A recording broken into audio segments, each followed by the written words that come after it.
are 1 in a million. I'm glad I could be of some help. Wealthy, influential, international, and highly networked. I like being involved in political issues. As their actions and interactions shape globalization, anybody can do it, and everyone should try. What motivates the global elites?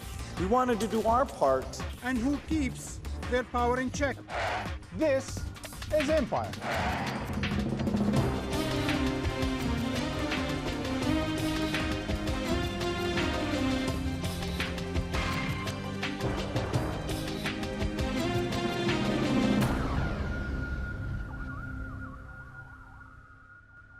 Hello and welcome. The global economy, global security, and even global governance have increasingly been shaped by a few thousand tightly networked people who own or run energy corporations, arms and other manufacturers, multinational media conglomerates, global financial institutions, international organizations, sovereign funds, and notorious lobbies. And in their shadows, powerful criminal or violent transnational networks are also proliferating, aided by illegal trafficking and almost $1.5 trillion of money laundering. At the core of this group are 1,100 billionaires, whose wealth is equal to that of 2.5 billion people. To enlarge their wealth and project global influence, those and other multimillionaires are heavily invested in political, military, cultural, and information domains, and in the process build transnational networks with former and present political leaders and cultural icons to make up a truly global ruling class. As globalization transforms nation-states into market states, government downsize, and their domestic and international commitments shrink, the global elites expand their theaters of operations and in the process shape life on planet Earth. A rare species has emerged on either side of the Atlantic. Instantly recognizable by their pale coloring, slow pace, and advancing age, these alpha males are kings of a new globalized, borderless world. There have always been people in positions of supreme power: kings, emperors, prophets and popes, presidents and generals. But power in the 21st century is like nothing seen before. Gone is the idea of a nation-state as the only defining unit of global governance. Gone are the visible emblems of power. Instead, technological advances, speed of travel, global markets, and transnational causes have paved the way for new masters of the universe. What makes this breed different? Serious money. No longer content with only one job, the new global elite have many fingers in many pies. Terrorism, cinema, Africa, greenhouse gas emissions, environments. Take former President Bill Clinton, writing books, giving speeches, routinely mingling with past and present leaders, both at home and abroad. I'll do what I can. Brought in to save Haiti, Indonesia, and New Orleans. He's even got time to make sure he's preserved for posterity. The way to such global power is networking. Last September, the world converged on New York for the UN General Assembly. Or was it for the Global Clinton Initiative? Jet-setting around the globe, the global elite migrate from the exclusive mountain resorts of Davos or Aspen to the sun-kissed beaches of the Caribbean, to the clandestine rendezvous of Bilderberg or the Trilateral Commission. Like one very exclusive country club, the elite all have huge amounts of personal wealth, went to the same schools, sit on each other's boards, help each other do deals. Those with money meet those with status or ideas without the shackles of government bureaucracy. Anybody can do it, and everyone should try. And they get things done. When the cause is good, this power looks like benevolent philanthropy. Over this last decade, we've spent $4.5 billion. $3 billion, $65 billion. But what happens when the revolving door spins in the wrong direction? Is it right that former Vice President Dick Cheney negotiated numerous military contracts in Iraq for his former company, Halliburton? Or what about the top national security advisor, Sandy Berger, who promoted engagement with China at the same time as his company benefited from highly lucrative contracts? The revolving door clearly isn't made of glass, which puts a big question mark on ever-needed international transparency and accountability. As a new generation of aristocracy takes on the mantles of global power, the super elite are rising to new heights, bypassing governments and borders. What effect does this emerging globalized ruling class have on global governance and indeed on democracy itself? Well, joining me to discuss the rise and influence of the global elites are David Rothkopf, Deputy Undersecretary of Commerce for International Trade Policy at the Clinton administration, former Managing Director of Kissinger and Associates, author of numerous works, including Superclass and Running the World. Janine Waddell, you are a Professor of Public Policy, former International Trade Analyst at the U.S. International Trade Commission, and author of Shadow Elite and Collision and Collusion. Jeff Foe, founder and now Distinguished Fellow at the Economic Policy Institute, former economist for U.S. administrations in the Department of State, Labor, and Commerce, author of various works, including The Global Class War and The Party's Not Over. And last but not least, Moises Naim, you are the editor-in-chief of Foreign Policy magazine, former executive director at the World Bank, and author of many publications, including Illicit: How Smugglers, Traffickers, and Copycats Are Hijacking the Global Economy, and co-author of Altered States: Globalization, Sovereignty, and Governance. Welcome to Empire. Let's start with the idea that all of you have worked on, which is power politics in America. Are we witnessing the Americanization of the world system? David, let's start with you. Well, I think America has played an enormous influence in shaping the world system over the course of the past 50 years when it was the most powerful nation and the most successful model, both in terms of government, in terms of economics. But I do think we're at a bit of a turning point. While the American model has a lot of influence, and particularly the American sort of free market capitalism has shaped a lot of what the elite is today, it's by no means certain that that's going to be the dominant model over the course of the decades ahead. Jeff. We've always had people who have operated internationally, the Catholic Church being one 2,000-year-old model. But I think that what's happened over the last 30 years is that the type of globalization has changed the relationships between elites and ordinary citizens in countries all over the world, starting with the United States. So that in the old days, it was assumed that while there were class conflict and class battles between labor and capital, that they were all contained in the same economic system and they depended upon each other. But the globalization of the market has disconnected the elites from their fellow citizens, people who have their same passports and same citizenship. And that's what makes it different. And in so many ways, they are certainly, those corporations, far more global than governments or than parliaments, for that matter. Well, they have more mobility, they have more flexibility, and the ability to hide things that at least most democratic governments don't. When we just had this financial crisis, the Wall Street people came into Washington and they said, well, not only do we have these problems here in the United States, but we're connected to this global economy out there and this global financial system that you, United States government, don't understand. Well, and that put them in a very, very strong bargaining position. They're built to be global. Right. They've influenced the global system and the setting of the rules to assist them in their globalization, whereas countries are a little bit like dogs that have those invisible barriers around the yard. You know, they can't get out. They're stuck within the borders of the nation state. So now that shifts the power balance. So a company can shop venues to find the tax regime that it wants. So who has the power? The person, imposing the tax, or the entity choosing among the people imposing the tax? But the problem with that, Moises, is that international organizations, important ones like the IMF, the World Bank, and various interstate institutions are becoming weaker than some of those huge global elites. There's no doubt that there is a concentrated elite that calls the shot and is very influential.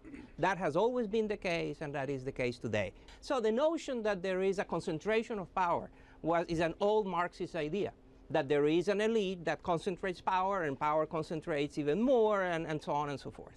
Except that Marx was wrong, and what we now have seen is a very intense competition at the top. And the top has become very slippery.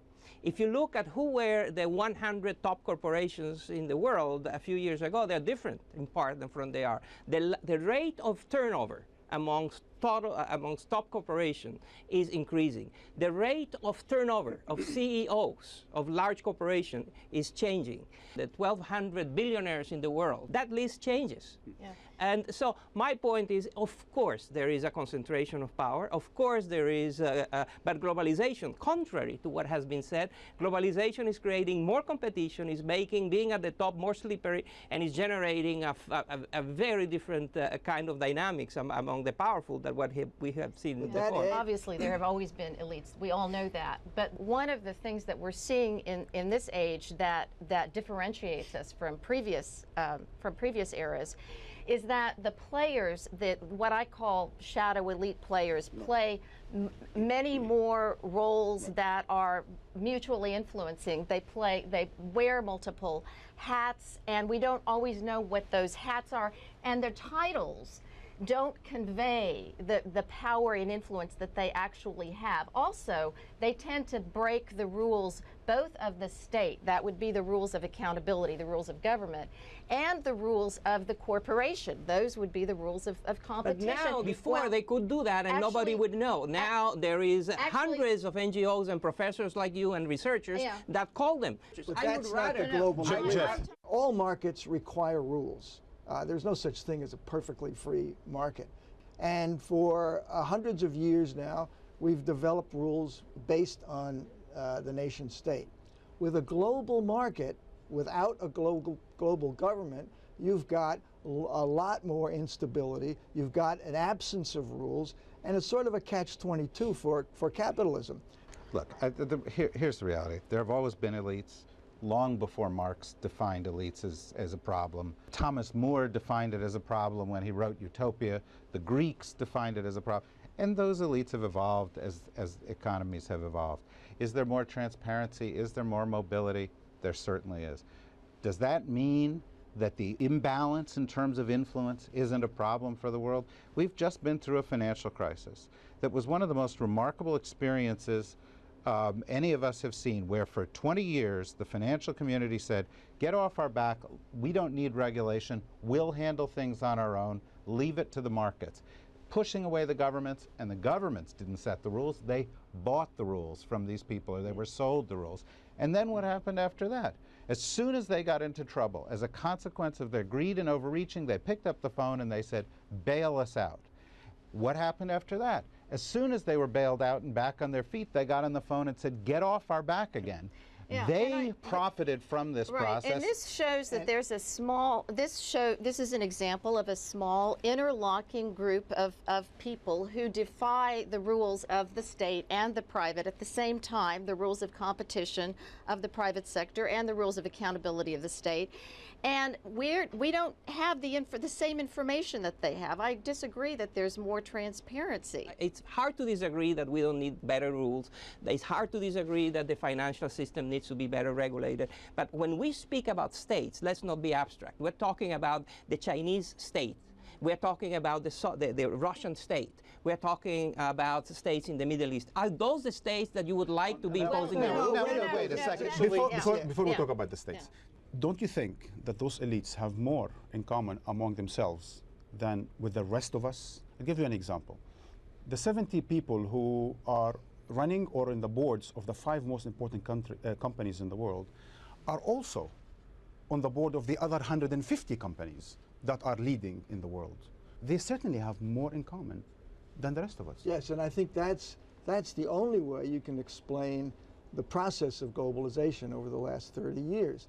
You know, the typical elite has cultural loyalty to their own community, etc., but their economic and increasingly political loyalties are across borders. That's and right. that's the And they are certainly, harmonizing the world. That's not true. Of the past several decades, which include Defining the end of the Cold War, Janine. for example. There are many more spaces that are unregulated by traditional governments, by international organizations, where the players themselves are making up the rules of the game. Now, that's not necessarily bad. However, they are necessarily unaccountable through the traditional mechanisms that we have. Underline that, regardless of which so states. we are in, regardless of which states, because they play multiple roles. Just clarify. They span different roles. They span states, they span business, they work in think tanks, they work in media, and they can't be constrained to any of those, hence their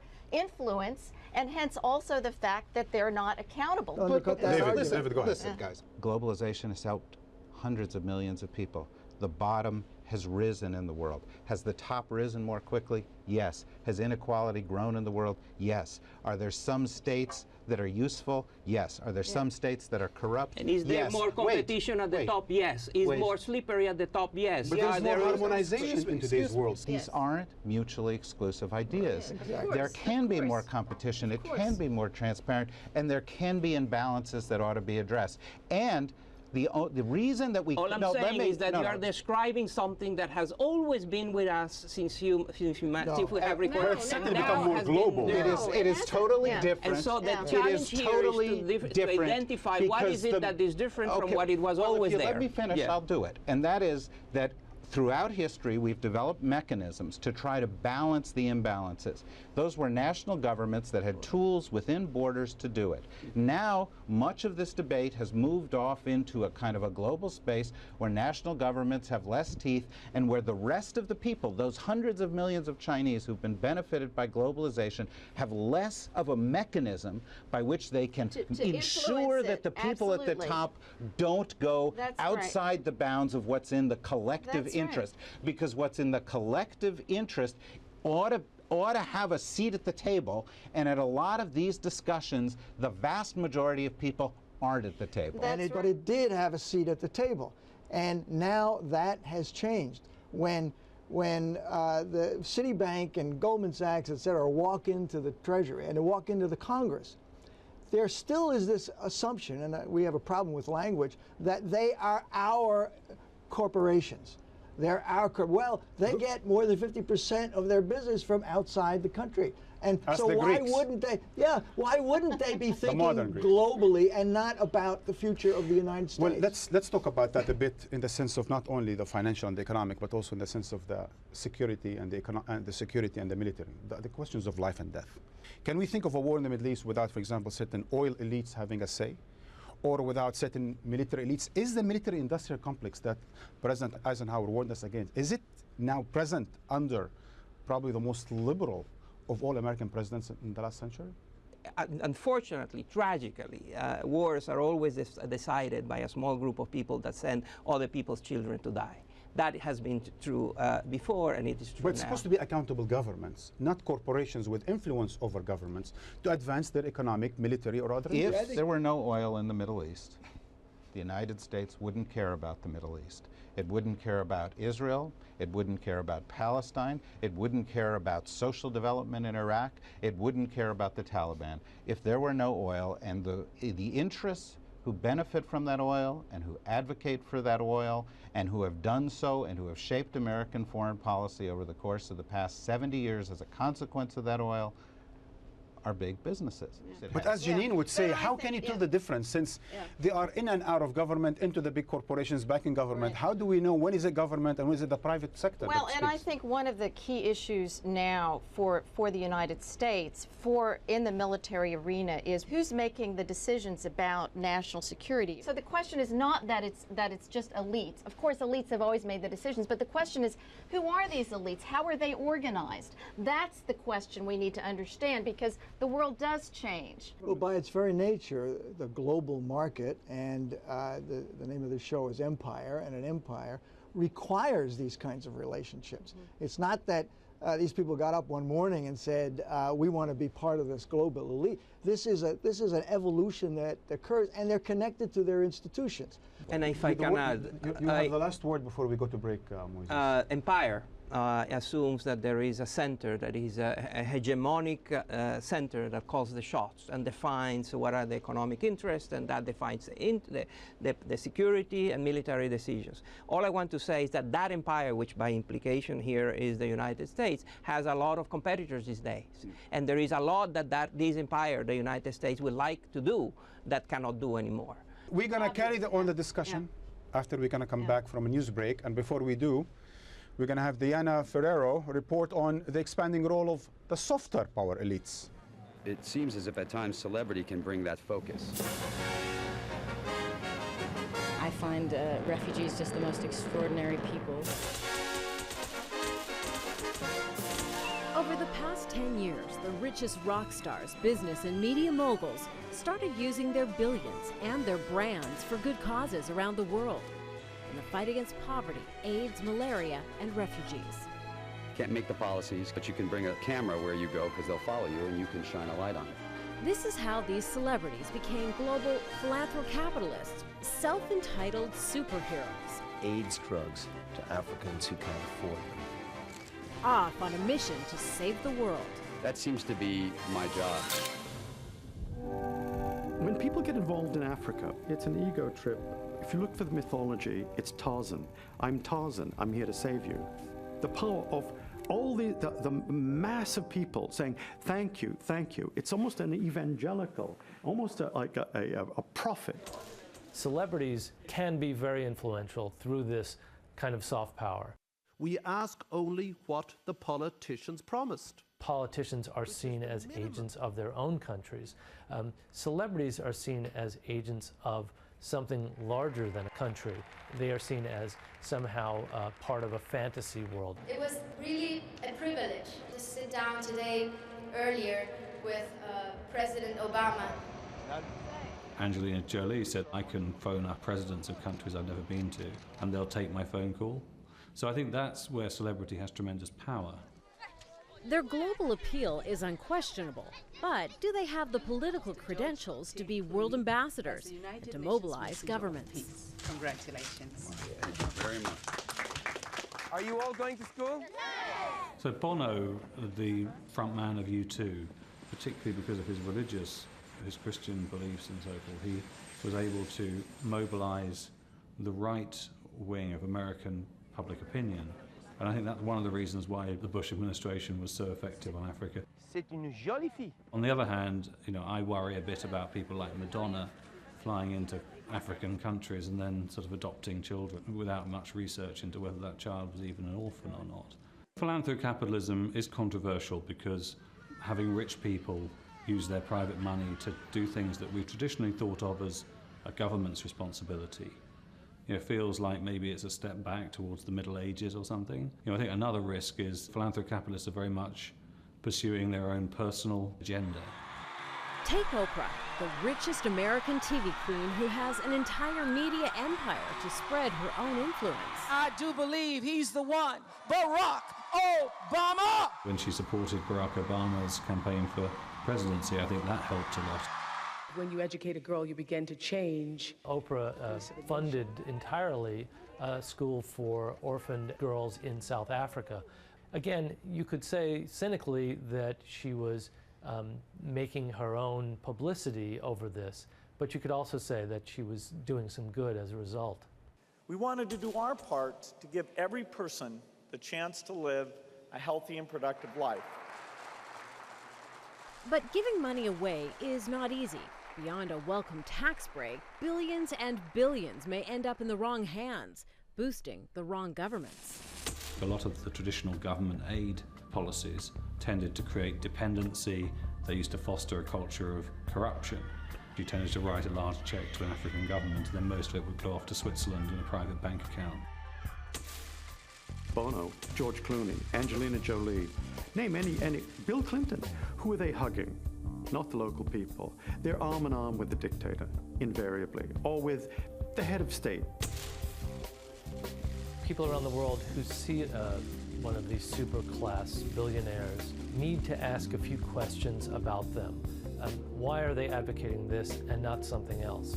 Why are they behind this? What is their self-interest and what is their motivation? And why is the problem not being solved without their attention? The challenge that I think philanthrocapitalism is helping to answer is how do we help in a way that's constructive rather than destructive.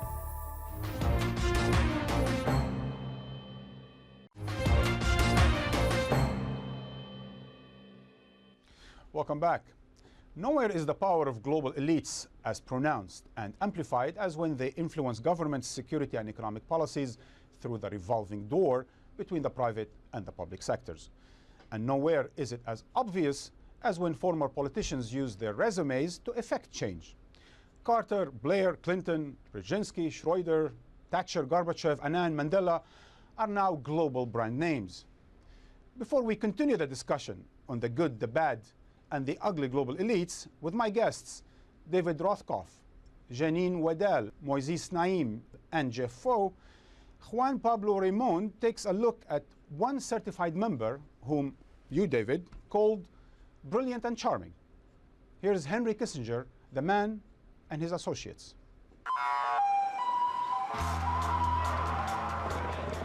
The US was attacked. The government needed a reliable figurehead. Who did they call? The new Secretary of State. Dr. Henry Kissinger, perhaps the most controversial Secretary of State ever. Today I sign an act of Congress. They chose him to chair the 9/11 Commission. 30 years on, the US had still turned to Kissinger for his opinion and counsel. Henry Kissinger is still thought of as an authoritative figure, almost above politics. He can open doors, he can get in to see important people. Arriving in America as a German immigrant, he quickly rose to the top. But who is Henry Kissinger? A gifted statesman? A Machiavellian manipulator? A peacemaker? A war criminal?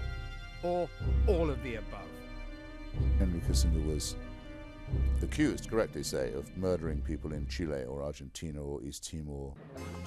Despite this dark history, Dr. Kissinger became a global celebrity, very much in the public eye. His company, however, Kissinger & Associates, successfully operates under the radar.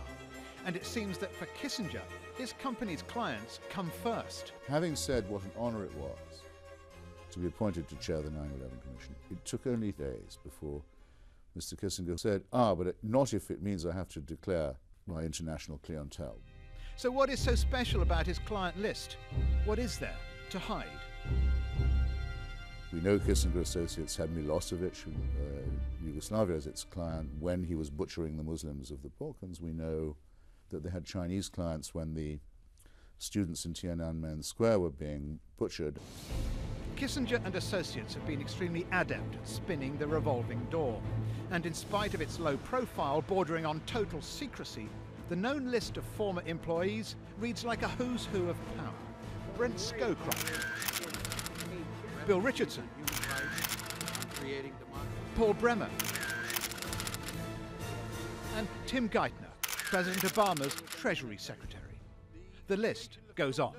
Certainly the revolving door has corrupted the process. They serve in office, they come out, and they get snatched up by private firms, and they use the information they've acquired to further the business interest of their employer and the clients of the employer. That's what the revolving door is all about. And power breeds access to more power.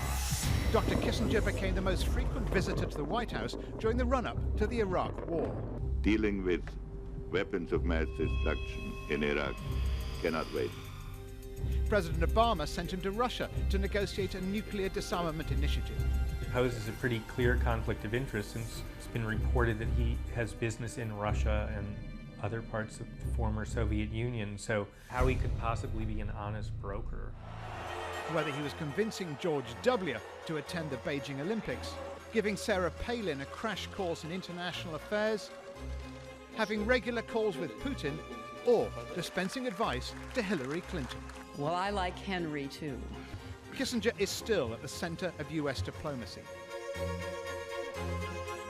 With influence where it matters, his company unlocks doors. They've never met a dictator that they don't like, or a shady corporation that they don't like, and they love introducing the one to the other, which is why there's no transparency. You're not allowed to know exactly who the client list is. And so, despite this blurred line and the various allegations of involvement in coups and war crimes, this 87-year-old Cold War warrior who once said power is the ultimate aphrodisiac still lingers at the heart of global affairs. David, you've written something fascinating in your book. You said that since Henry Kissinger was National Security Advisor, every other security advisor at the White House had either worked for Kissinger or worked for someone who worked for Kissinger. That's quite an amazing demonstration of what does it mean to be an revolving door and having such influence over government. Well, I don't think it's a demonstration of what it means to have a revolving door at all. I think it's a demonstration of the fact that the U.S. foreign policy community is very small, and that Henry Kissinger was a larger-than-life figure for a whole variety of reasons that had to do with the way he used power, the people he identified, and the role that he's been able to continue to play because of his intellectual views. You can accuse Henry Kissinger of a lot of things in terms of his policies. You can debate many of them. You can even condemn some of them, and I think some of them deserve to be condemned. But that's what's interesting about power, is that power, that's what, as we move to the second half of our show, is not just about wealth, as we talked in the first half of the show, but sometimes power is also about a phone book, is about being an inspiration, about having a political influence, political clout. And it's about who your friends are and so forth. But I got to tell you, if you wanted to sort of have a tug of war of power, and you had Kissinger associates on one side, and you had Lloyd Blankfein's granddaughter at he's the CEO of Goldman Sachs on the other, I'd take Lloyd Blankfein's granddaughter, okay? Because certain organizations have much bigger clout, much greater resources, personal relationships play a much bigger role. Now, is Henry Kissinger the most influential figure in U.S. foreign policy in the past 50 years? Almost certainly.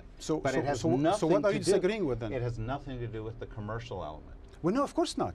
As we move to the second half, we're talking about Mandela is not a part of the commercial element. Certainly not Carter, right? No, but it's just the implications and of not this. Clinton. No, not at all. What we're saying is, in our second half of the show, is that power, as an accumulation of means, wealth is only one of those means. And as we know, as you state very clearly, and I thought very well in your book, that it is amazing that every national security advisor for the last 40 years has been associated with Henry Kissinger. Don't you think that's fascinating? There is no doubt that Kissinger is very influential, that has played an important role, that a lot of people associated with him continue to wield power. But as David said, there are a lot more people that are quite influential. The head of some sovereign wealth funds in the Middle East, or the heads of some very important companies in Asia are far more important than Kissinger, and far more associated with some shady causes. If that's with such influence, what you're saying is there are so many other people in the world, even with more influence, as you're saying, then there's certainly a global elite out there. This is about networks. It's not about individuals. And David knows much more about Henry Kissinger than I do. But I would say that while it's probably true that his life was not motivated by commerce, commerce is never absent from any of these elites. The interrelationships and the financial relationships, and not only who gets the money in his or her pocket, but who gets to decide who gets the money. The money is very important in all of these issues, national security as well as economic. And I think we need to understand that this is about networks. If it wasn't Henry Kissinger who helped Nixon do what they did in Chile, for example, in the early 1970s, it probably would have been somebody else. So I think there's a system here. And some people are better at the system than others, and Kissinger is one of them. But that's exactly what the point is the generic aspect of it all. It's not the person. It's not that one particular example. You, Professor Waddell Jenin, you spoke a lot about this idea of the revolving door. Or as you mentioned to me before the show, the evolving door. Right. It's now called the evolving door because so many more people, for example, in this country who are working in governing are outside of formal governing. You have the tremendous growth of contractor workforce, then growth in number of advisory boards and their importance, according to the Congressional Research Service. You have, growth of think tanks and changing of think tanks and their involvement in governing and policy. So you have a proliferation of entities, and so the top power brokers tend to wear these different hats and are, lots of different places simultaneously and in short duration of time. And again, their titles inaccurately convey the power and influence that they actually wield. This is one of the features of our age, and the key challenge is the issue of accountability. And I think that is really, things are not nearly as transparent as we like to think they are. When we talk about top power brokers, who is really able to connect the dots? It's usually the people who are involved in those situations themselves. There are plenty of revolving doors, and I think in some places you can see clear consequences of corruption. The people who have influence in terms of financial policy almost inevitably go to work for financial institutions. They came from financial institutions. Their long-term financial interests are associated with those, and they're also caught up in the culture of those places, what the ideas that are current, and that has a corrupting effect, and it's something that needs to be counterbalanced. Is it true in every aspect of government? No. Most politicians go off after politics and disappear, have very, very, very limited influence. But in a few of these key areas, the revolving door, the connections do play an influential role, and it's something that systems need to look at and try to filter out. But it is a clear conflict of interest there, isn't it? Yes, sure. Well, or as it's now called, a coincidence of interest, because players are moving around and they're structuring their roles. Or Janine, is it a question of, it's good to have multiple roles in the sense that you have experience in the private sector, you have the experience in the government. Right. A lot of people in the private sector think that they know better than the people in government. And that's probably a mistake. Having great success in the private sector is very often far easier than having success in the public sector. Managing many restrictions in the public sector is far more difficult in the face of great pressures than in the public sector. But I wanted to also highlight another part of your presentation, which I thought was very interesting, and that is the use of celebrities in advancing philanthropic or other political, social causes. The reason why that has become part of our trends these days, in which you get George Clooney and Angelina Jolie and others to become activists, is because in large measure the world doesn't care about these issues. So people that care about these issues borrow the allure of these celebrities. So what they're doing is borrowing the constituency that Angelina Jolie has to say, pay attention to Haiti. And if I don't send Angelina Jolie to Africa or to some places, largely the world doesn't care. Two drawbacks. Perhaps you can take it in your consideration. I would say that the profile of these elites, at least the ones that I'm tracking, shadow elite, has changed in the past 20, 30 years, and one of the aspects is that you have to be able to brand your message, and then of course with the decline of investigative reporting. No, we have more information. There's less investigative journalism on the part of the large media, but there are hundreds of people exposing them. There are, and I think the issue is we are more transparent now than before, Janine. Well, these elites are more scrutinized than they were before. We're not living in the dark ages that you portray. We're living in far more transparent. Both things are true. They're more scrutinized. They're more scrutinized, but there's also more hidden because they're hidden in this forest of than before. They're more hidden than before. So we now know less than what we knew in the 1950s. It depends about what you're talking about.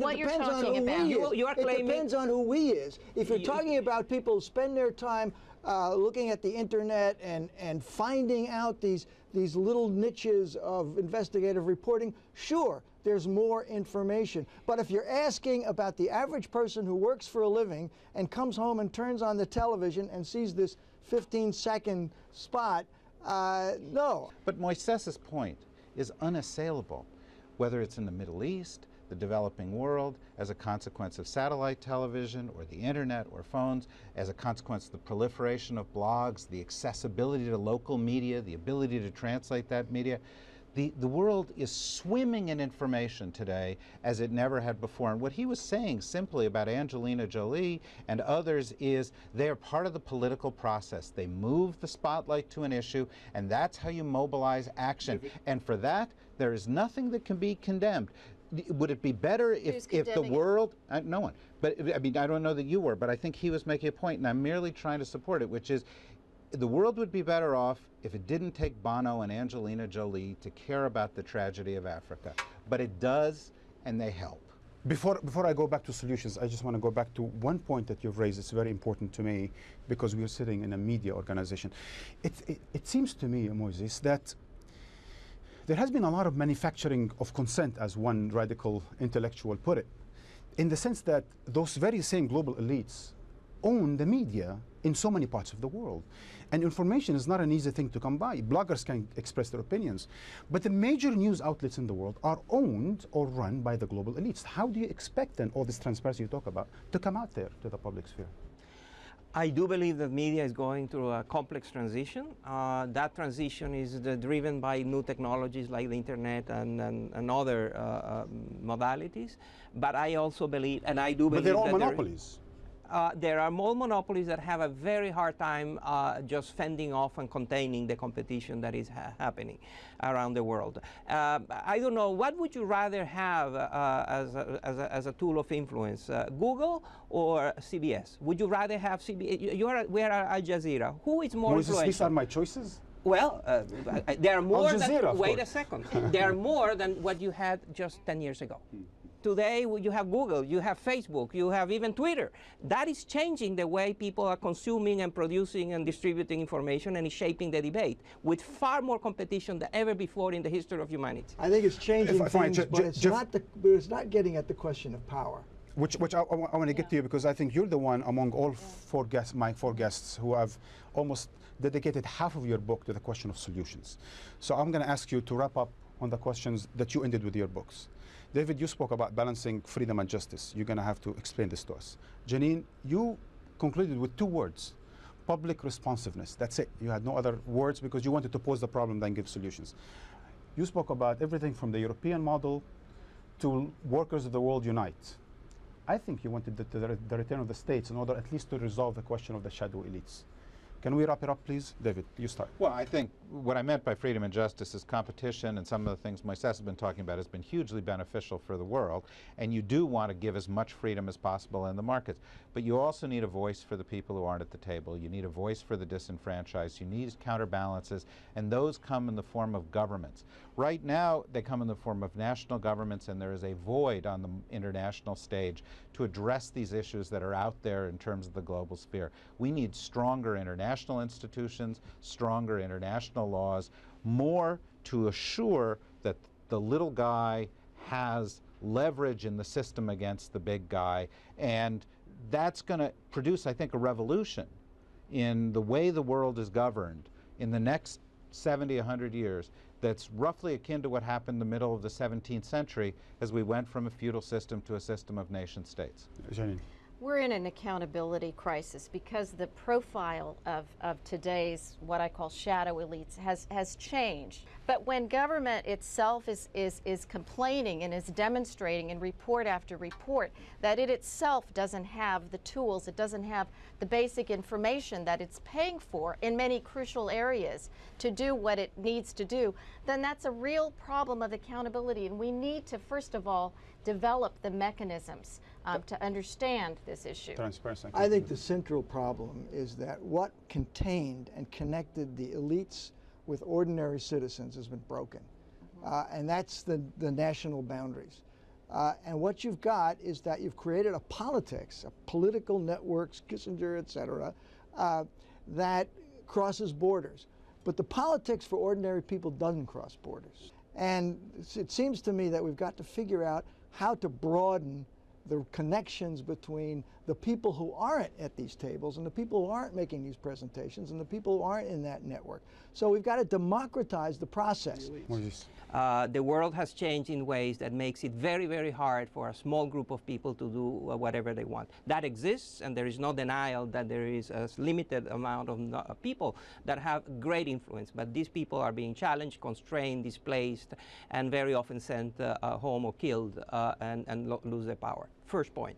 Second point, increasingly, the number of problems that cannot be solved by any country or any elite acting alone is mounting. Increasingly, the world needs collaboration, cooperation, coordination, and that is the main challenge because these three things are related to power. Gentlemen, Professor Waddell, thank you so much for joining Empire. Our time is up. I'll be back with a final note.